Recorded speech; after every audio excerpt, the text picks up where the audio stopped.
Oke pemirsa dimanapun Anda berada, Anda masih tetap bersama Enlightenment Forum with Richard Klaproth. Pak Richard, ini kan ada juga teori atau sering kali dibicarakan oleh orang bahwa kekerasan atau peperangan adalah kelanjutan dari diplomasi yang gagal. Nah, kelihatannya sekarang ini dengan tingkat kesadaran yang lebih tinggi, ini sebuah kegagalan demokrasi tidak otomatis berarti perang, tapi bisa berarti diplomasi lanjutan, terus menerus begitu. Dan pada akhirnya muncul juga istilah kan, NATO, no action talk only. Salah satu contoh yang paling konkret ini saya kira adalah kasus bom atom Iran. Kalau terjadi 10, 20 atau 30 tahun yang lalu, ini sudah hancur-hancuran itu, sudah saling serang gitu. Tapi sekarang yang kita ketahui adalah cuman perang mulut aja gitu. Nah ini apakah Anda menurut budaya atau peradaban no action talk only ini lebih bagus atau bagaimana?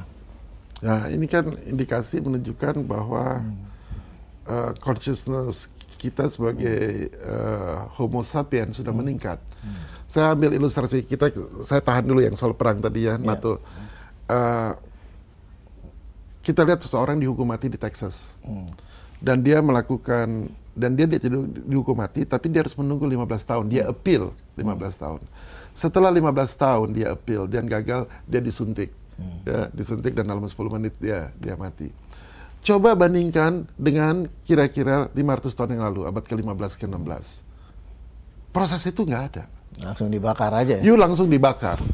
Ya, betul. Proses itu nggak ada. Dan juga pengadilannya itu cukup 10 menit kok. Ya.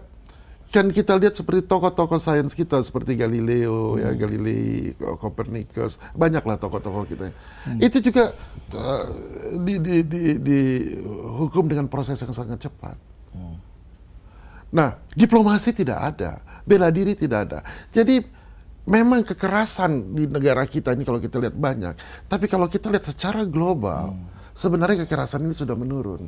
Saya gembira karena menunjukkan bahwa ternyata level of consciousness bangsa di dunia ini atau rata-rata manusia sudah meningkat. Seperti kalau you main saham ya. Kalau you main saham kan ada grafik begini, naik terus turun, naik turun. Nah, kalau kita lihat kekerasan itu grafiknya begini, turun terus. Memang ada yang eratik naik. Nah, mungkin Indonesia termasuk bagian yang masih loncat-loncat ke atas gitu ya. Tapi secara global dia itu menurun. Jadi kembali lagi sekarang ke diplomasi. Kalau dulu kan nggak ada diplomasi lagi. Coba kita lihat waktu masih zaman empire dulu, masih kekaisaran. Ada nggak diplomasi? Nggak ada lah, diplomasi sebentar, gagal serang. Nah, sekarang dunia pertama dipicu oleh pembunuhan politik seorang pangeran. Pangeran, betul. Ya. Lalu simple sekali memprovok dengan menghantam kapal laut yang namanya Lusitiana, lalu terjadi perang kan setelah itu. Nah sekarang kan bagus, kita lihat ketegangan antara Iran sama Amerika sekarang. Di PBB kan mereka hanya baku hantam mulut aja kan, tapi kan nggak melepaskan nuklir gitu. Ya, jadi hikmah dari Hitler, hikmah dari Perang Dunia Kedua, itu meningkatkan, memang itu harus terjadi.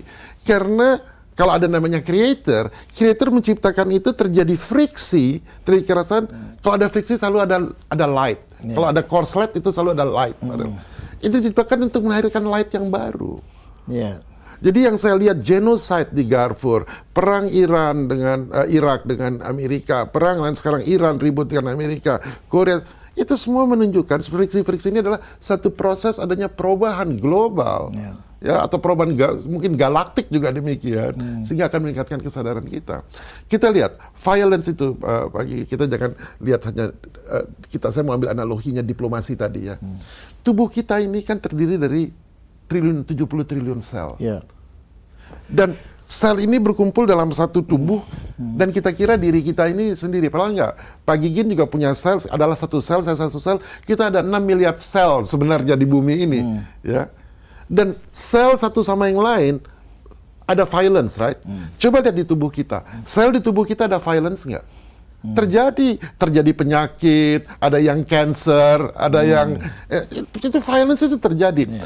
Tapi dengan terjadinya itu apa? Manusia kemudian berikhtiar bagaimana mengatasi penyakit ini, bagaimana violence yang terjadi di sel-sel tubuh kita berkurang. Makanya melalui teknologi dan sebagainya, sehingga life expectancy, umur menjadi lebih panjang. Dengan umur menjadi panjang, artinya apa? Violence di dalam tubuh kita berkurang kan? Ya, makin terkontrol. Makin terkontrol. Ya. Ya, artinya apa? Berarti dengan diketemukannya teknologi yang baru, itu kan menunjukkan level of consciousness. Kita lihat mengapa orang-orang yang kesadaran yang tinggi dulu umumnya matinya sakit, seperti Buddha matinya sakit, ya tokoh-tokoh banyak yang matinya karena sakit. Memang level of consciousness-nya tinggi, ya, tetapi violence yang terjadi di tubuhnya belum bisa dijinakkan gitu. Nah sekarang banyak sekali self healing dan sebagainya bisa menjinakkan violence yang terjadi antara sesama sel.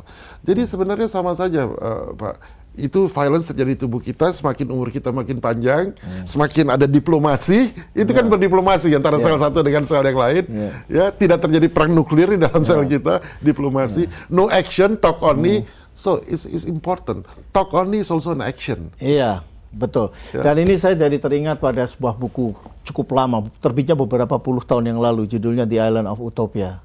Ya, ini utopia, tapi kalau kita menurut pemikiran Anda bahwa segala bentuk violence yang terjadi ini pada dasarnya satu bagian dari proses sangat panjang menuju sesuatu yang sangat positif. Jadi jangan-jangan buku The Island of Utopia ini suatu saat bisa menjadi kenyataan dan bukan utopia lagi.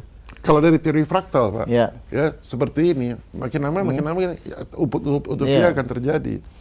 Ya, seperti yang kita diskusikan minggu lalu ya mengenai galactic wave. Mana galactic wave itu akan memberikan atau gamma ray itu akan memberikan super wave kepada bumi kita atau tata surya kita sehingga frekuensi getaran di bumi kita akan meningkat. Yang saya maksudkan demikian, Pak Gigin. Di bumi kita ini ada namanya resonance, ya. Seperti kalau kita pakai garpu tala, pakai nada C, kita bisa dengar suaranya. Gema, ya. Ya, gema. Nah, pikiran kita bisa ada resonansinya karena ada orang yang namanya Schumann, dia menemukan itu namanya Schumann resonance, itu kalau levelnya 7,8 cycle per second. Jadi kalau you bisa menggetarkan pikiran you dengan 7,8 cycle per second atau 7,8 hertz, ya, maka you akan memperoleh apa yang you pikirkan atau yang you visualisasikan. Itu secara saintifik dibuktikan, ya, namanya Schumann resonance. Nah, malah di dalam hipnosis itu kalau you dalam keadaan theta state itu you sedang berkomunikasi dengan Schumann resonance. Orang-orang yang melakukan remote viewing, dia bisa mendapatkan informasi-informasi karena dia beresonansi dengan Schumann resonance. Atau mungkin yang Anda maksud mungkin kalau dalam konsep yang tradisional yang kita kenal itu adalah Tuhan. Bukan lain lagi itu. Bukan lain lagi ya. Itu adalah field, satu field. Kayak energi kita tersimpan dalam satu field. Semuanya ada energi. Pikiran kita, apakah itu violence, apalah kebaikan dan sebagainya, tersimpan dalam satu field, ya, yang disebut matrix field. Dan kalau kita mau mengambil data dari field itu, kita harus beresonansi. Resonansinya adalah 7,8 cycle per second.